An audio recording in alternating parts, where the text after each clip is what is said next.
మెదక్ జిల్లా వెల్దుర్తి మండల కేంద్రంలో దివంగత నేత స్వర్గీయ మాజీ ప్రధాని రాజీవ్ గాంధీ జయంతి వేడుకలు ఘనంగా నిర్వహించారు. రాజీవ్ గాంధీ జయంతి సందర్భంగా స్థానిక ఫంక్షన్ హాల్లో ఏర్పాటు చేసిన కార్యక్రమంలో మండల పార్టీ అధ్యక్షుడు మహేష్ రెడ్డి ఆధ్వర్యంలో రాజీవ్ గాంధీ చిత్రపటానికి కాంగ్రెస్ నాయకులు, కార్యకర్తలు పూలమాల వేసి ఘనంగా నివాళులర్పించడం జరిగింది. ఈ కార్యక్రమంలో మండల అధ్యక్షుడు మహేష్ రెడ్డితో పాటు జిల్లా నాయకులు నరేందర్ రెడ్డి, రాష్ట్ర ఫిషర్మెన్ కార్యదర్శి మల్లేష్, మాజీ వైస్ ఎంపీపీ సుధాకర్ గౌడ్, మాజీ అధ్యక్షుడు నరసింహారెడ్డి, కాంగ్రెస్ నాయకులు తదితరులు పాల్గొన్నారు.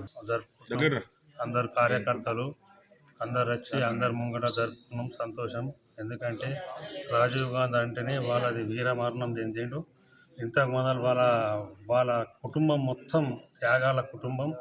వాళ్ళు దేశానికి ప్రాణాలు అర్పించిన రాజీవ్ గాంధీ కానీ, ఇందిరాగాంధీ కానీ వాళ్ళందరినీ మనం జ్ఞాపకం చేసుకున్నాడు. చాలా సంతోషం. ఎందుకంటే మన రాజీవ్ గాంధీ ఓటు హక్కు 21 మండల్లో వెల్దుర్తి విలేజ్లో మన రాజీవ్ గాంధీ గారి జన్మదినాన్ని పురస్కరించుకొని మరిని అతని యొక్క ఆశయాలు నెరవేర్చాలనే ఉద్దేశంతో మరి ఇక్కడ ఆయనకు ఘనంగా నివాళులు అర్పించడం జరిగింది. మరి ఎందుకంటే రాజీవ్ గాంధీ వారి త్యాగాల కుటుంబం, వారి కుటుంబం మొత్తం త్యాగాల కుటుంబం. ప్రజల కోసం బతికే వ్యక్తులు వాళ్ళందరూ కూడా. ప్రజలకు ఏ అవసరాలు కావాలి, స్వాతంత్ర పోరాటంలోనైతేనేమి ప్రతి ఒక్క దాంట్లో కూడా వాళ్ళ పాత్ర చాలా పెద్ద పాత్ర వాళ్ళది, వాళ్ళ కుటుంబాన్ని. రాజీవ్ గాంధీ జయంతి సందర్భంగా వెల్దుర్తి మండలంలో కార్యకర్తల మధ్యలో జయంతి జరపడం జరిగింది. రాజీవ్ గాంధీ అంటే చిన్న వయసులోనే ప్రధానమంత్రి అయి భారతరత్న గ్రహీతగా అవార్డు పొందిన నేత.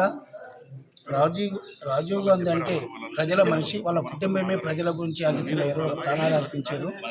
మన హైదరాబాద్లో ఐటీ స్థాపించబడింది మొట్టమొదటిసారి మన రాజీవ్ గాంధీ ప్రధానమంత్రి ఉన్నప్పుడే ఇక్కడ స్థాపించబడడం జరిగింది. తారీఖు 1944 సంవత్సరంలో జన్మించినటువంటి రాజీవ్ గాంధీ గారి జన్మదిన వేడుకలు ఈరోజు జన్మదినం సందర్భంగా రాజీవ్ గాంధీ గారికి వెల్దుర్తి మండల కాంగ్రెస్ పార్టీ తరఫున ఘన నివాళులు అర్పించడం జరిగింది. దీనిలో కాంగ్రెస్ మండల వ్యాప్తంగా పార్టీ కార్యకర్తలు పాల్గొనడం జరిగింది. రాజీవ్ గాంధీ గారు అతి చిన్న వయస్కులో భారతదేశ ప్రధానిగా తన తల్లి మరణం తర్వాత క్లిష్ట పరిస్థితులలో ప్రధానమంత్రి పదవిని చేపట్టడం జరిగింది. అనతి కాలంలోనే ప్రపంచ స్థాయిలో మన భారతదేశానికి గుర్తింపు తెచ్చిన నేతగా రాజీవ్ గాంధీ గారిని మనం గుర్తుపెట్టుకోవాల్సిన అవసరం ఉంది.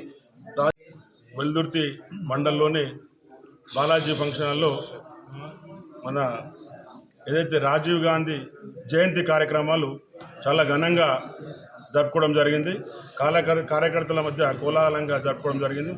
ఏదైతేనేమి గ్రామంలో నుండి వచ్చిన కార్యకర్తలకు అందరికీ ఆయన జయంతి సందర్భంగా అందరికీ తెలియజేస్తూ, ఇక్కడ అతి చిన్న వయసులోనే ఆయన దాదాపు 40 సంవత్సరాలనే ఆయన మన మొట్టమొదటి చిన్న వయసులో ప్రధానమంత్రి అయ్యిండు.